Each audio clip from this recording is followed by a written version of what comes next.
vendin ton, Kosovën dhe për popullin e saj. Në këtë datë filloi fushata e bombardimeve ajrore të NATO-s kundër Serbisë gjatë luftës së Kosovës. Ngjarje kjo shumë e rëndësishme për historinë e Kosovës dhe për popullin e saj. Për ata që e përjetuan nga afër, kujtimet e asaj periudhe mbeten të pashlyeshme. Një nga figurat që i dha zë realitetit të asaj kohe ishte edhe Besa Qeku Buqinca, ikon e lajmeve dhe një zë i fuqishëm i gazetarisë kosovare.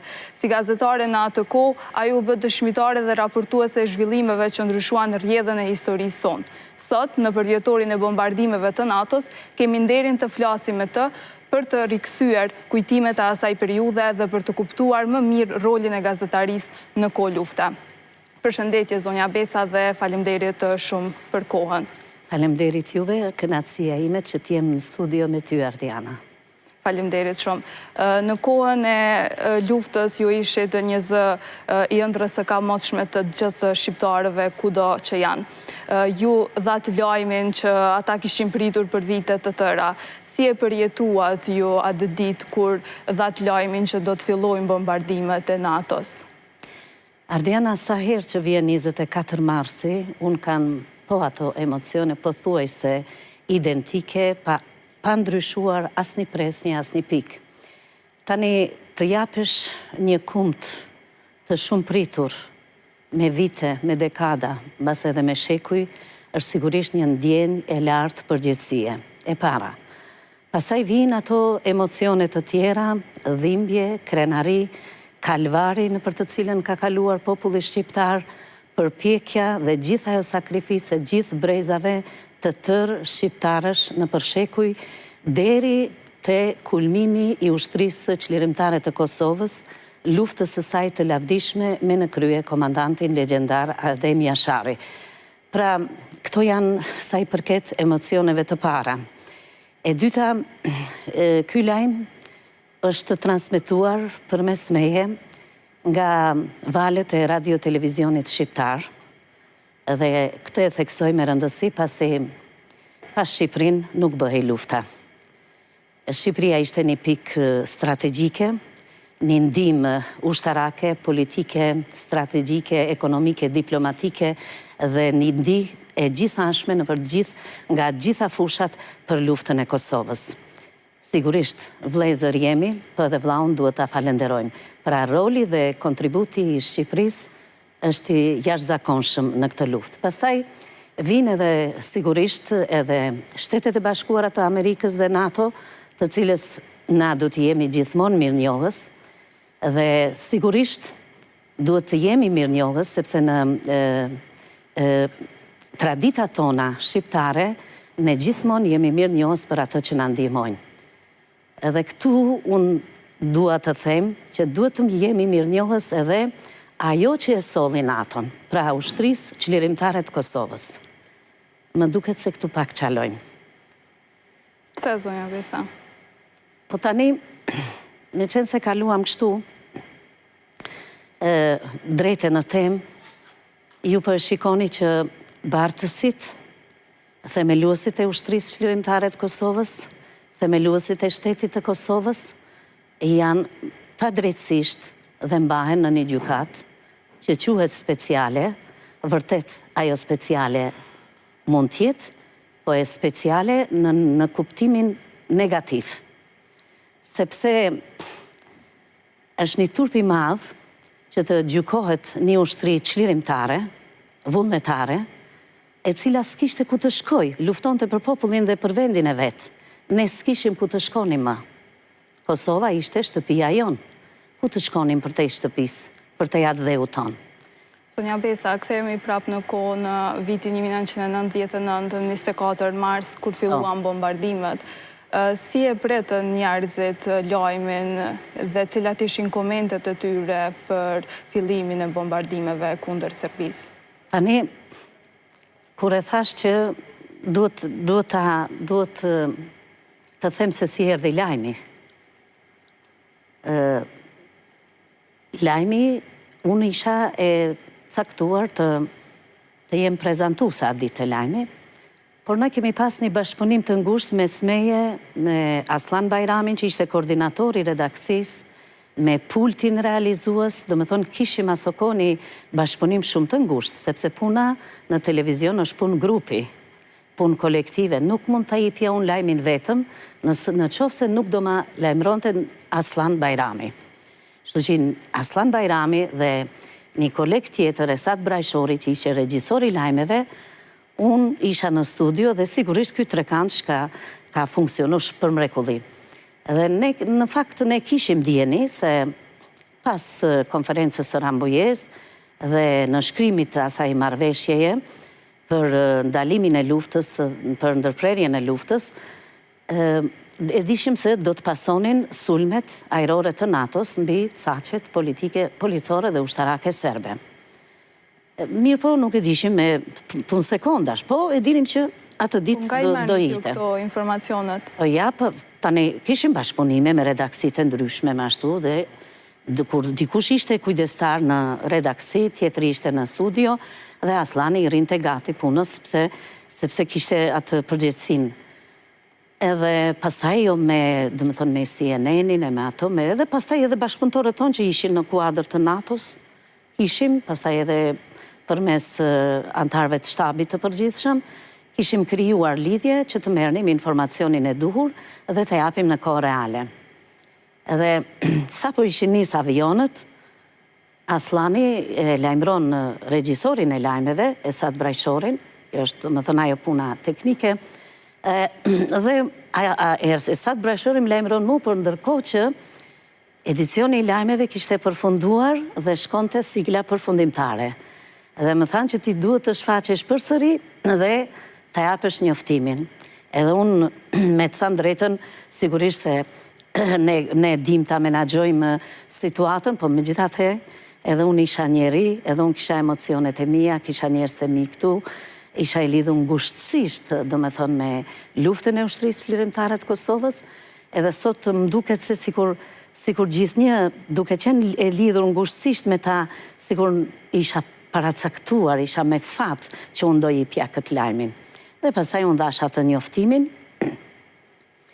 edhe normalisht e dhash atë njoftimin edhe thash edhe për para, derisa në ato pak sekonda mu shfaqë gjitha jo kronologji e gjitha ngjarjeve historikisht se si ka ardhur deri aty, sepse gjërat nuk lëvizin vetvetiu, nuk vjen ashtu, do të thonë, me atë sa mbaj mend unë, me atë sa kam lexuar historinë, gjitha ajo kronologji historikisht më është shfaqur përpara syve, deri te lufta e fundit, thashe, ushtrisë çlirimtare të Kosovës. Pra, e dhash lajmin dhe pastaj jam përmbledh, edhe mendoja me vete, ishte shumë e bukur për të qenë e vërtet, po ja, ishte e vërtet. Dhe pastaj nuk kishim, si me thënë, ndjenjat e gëzimit, po njëkohësisht edhe të merakut, e shqetësimit, sepse e dinim që Serbia dhe makineria policore ushtarake serbe do të hakmeret tek populata civile. Dhe pastaj filluan, vazhdoi ajo që ishte, njerëzit filluan, dikush ikte, dikush kishin hup njerëzit vinin, sigurisht na përshëndeten, po vinin t'i kërkonin njerëz të tyre, sepse në ikje e sipër, disa kishin mbet atje, disa ashtu, edhe kështu shkoi, do me thonë, ajo pjesa tjetër pas bombardimeve. Tonja Beca, në kohë të luftës, normalisht është kohë e vështirë dhe ka presion ndaj gazetarëve, po ju si e keni ndje presionin, a keni pas frikë gjatë kësaj periudhe kur ke raportuar? Frikë jo, po përgjegjësi po, sepse ne ishim caktuar për këtë punë, që të paraqesim të vërtetën për Kosovën dhe natyrisht edhe të vërtetën për luftën e ushtrisë çlirimtare të Kosovës.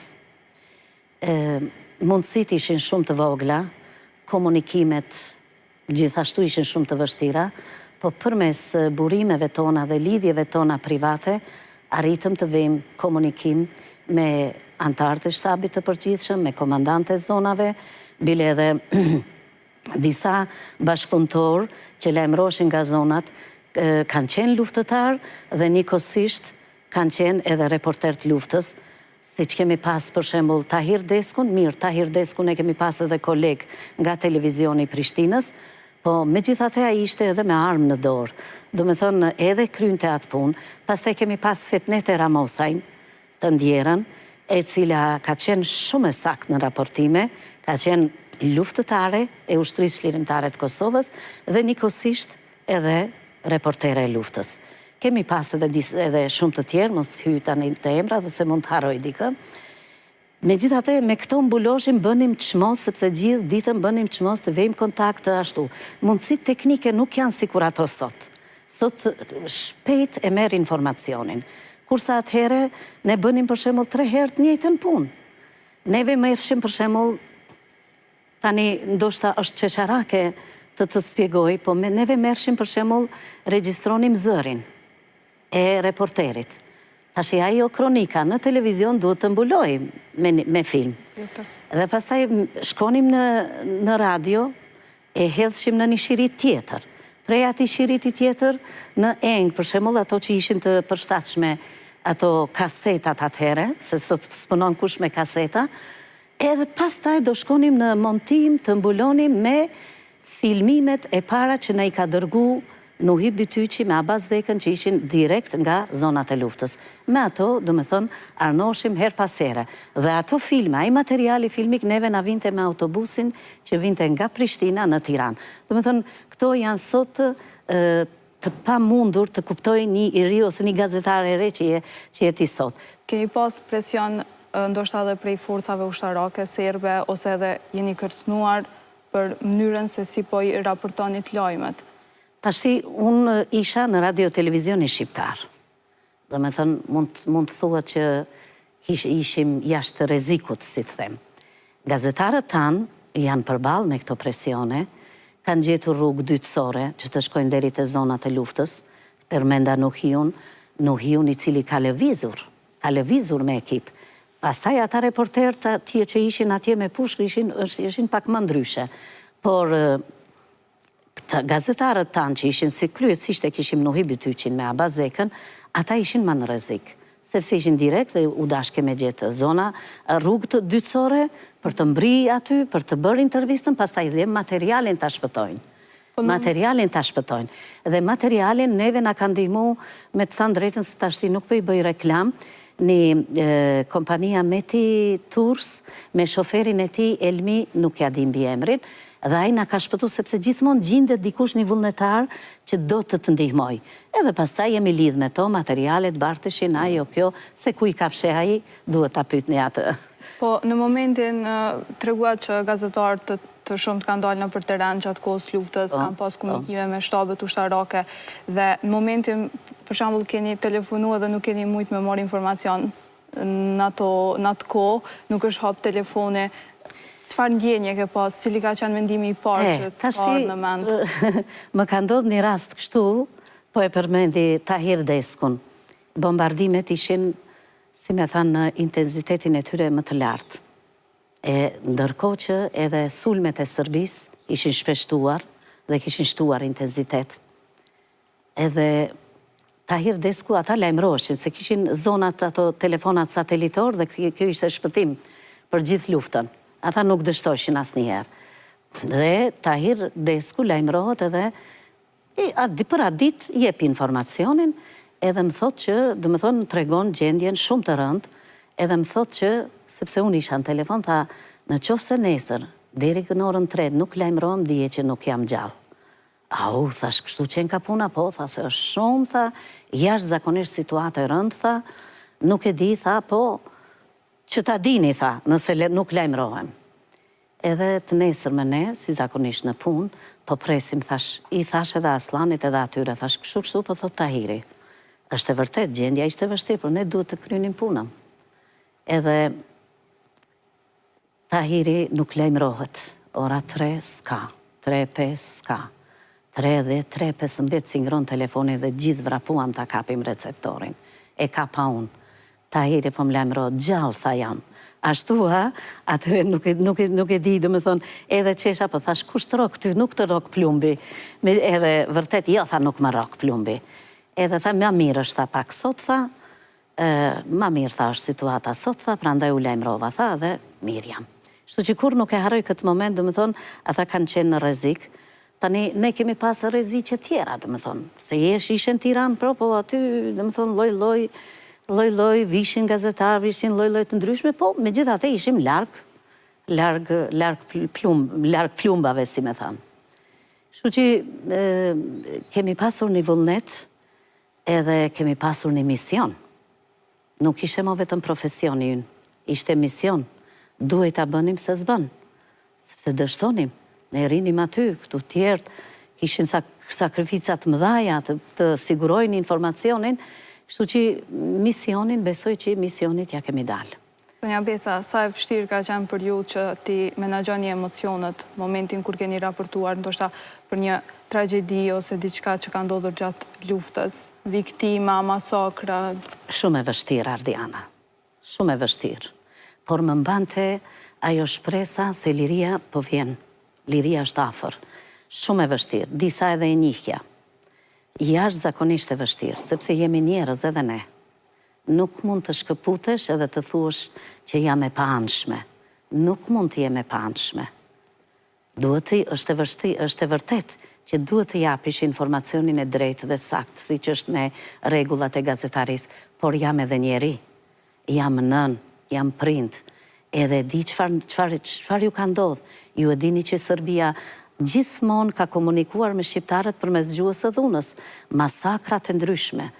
Gjenocid deri genocidale. Kështu që shumë e vështirë, po megjithatë jam përmbledh edhe kam çu deri në fund. Të gjithë e kanë vërejt. Të emocionet e mia i kanë vërejt të gjitha. Dhe unë nuk mund të jem ndryshe, nuk mund të jem artificiale, nuk mund të jem falso, nuk mund të jep lajmi. Lajmi i duhet dhënë shpirt. Nuk mund të jem jashta shpirtit. Po, a keni ndonjë moment që të kam mbetur ende në kujtesë dhe çdo herë kujton si njërin prej momenteve më të vështira, që ende sot nuk mund të harrosh edhe nuk e mundur ta përmbash veten në ato momente? Unë kam pasur shumë momente tilla, por një moment që më ka lënë përshtypje është rënja e Zahir Pajazitit, Akif Xejnullaut dhe Edmond Hoxhës. Ishin herojtë e parë të ushtrisë çlirimtare të Kosovës.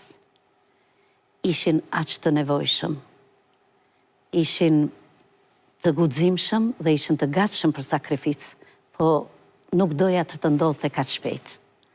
Ata ishin të gatshëm për sakrificë, qysh se kishin dhënë betimin që do luftojnë për UÇK-n edhe për lirinë e Kosovës. Por jo kaq shpejt, nuk e mendoja. Kështu që për mua është shumë e dhimbshme. Ende sot e kujtoj si një pjesë, si të thuash, më sublime që mbaj mend kështu. Ishte herët akoma. Megjithatë, mbas rënjes së tyre, kjo dhimbje, si duket u shndrua në forcë, edhe UÇK-ja u konsolidua dhe më tepër, kështu që erdhëm deri këtu ku jemi sot. Ju keni një karrierë të gjatë në fushën e medias. A mund të na përshkruani me një fjalë krejt përvojën tënde, rrugtimin tënd? Po, patjetër. Karrierën time unë e kam filluar në një radiostacion lokal të Prizrenit. Do me thënë pak e nga pak. Nuk kam shpërthy kështu me njëherë, si shpërthejnë sot. Shkallët i kam gjitur pak e nga pak. Aty punova një 4-5 vite dhe punova nga më të ndryshmet përsa i përket radios, se ishim një grup të rish entuziast që punonim gjitha emisionet, që nga edicioni lajmeve, që nga emisionet muzikore, kultur, sport, delnim në teren, e mbajnim vetë. Edhe mendoj që kjo është ajo piknisja më simpatike e karrierës time, sepse në një farë mënyrë gjithë ishe bartësit, gjithë ishim tri edhe gjenim si me thënë gjuhët përbashkët. Edhe e qonim për para, me dhe muzikë, edhe ashtu në mbante aji entuziazm. Pastaj ishte një konkurs, unë kam ardhë në televizionin e Prishtinës në 82-shin. Ishin rrethanat shumë të vështira politike. Po ja që ishte një konkurs edhe unë desha të shfrytëzoj rastin edhe të aplikoj, edhe si me thonë, aplikova dhe u pranova. U pranova, fillimisht kam punuar tek lajmet, pastaj edhe në emisionet e kulturës. Kam përcjell kulturën, ato më flenin më shumë, ato temat social-kulturore, Dhe kështu që edhe dilja në teren, edhe ashtu ndonjëherë ndonjë moderim të një emisioni, kështu që deri te 90-ta me 5 korrik kur u mbyll radio-televizioni i Prishtinës, do me thonë me masat të dhunshme, na dëbuan forcërisht nga puna, nga vendet e punës, edhe në atë kohë u formua një trup, një këshill koordinus, që t'i orientoj punëtorët, sepse ne nuk dinim ç'atë bënim. Na qitën nga puna edhe s'ka.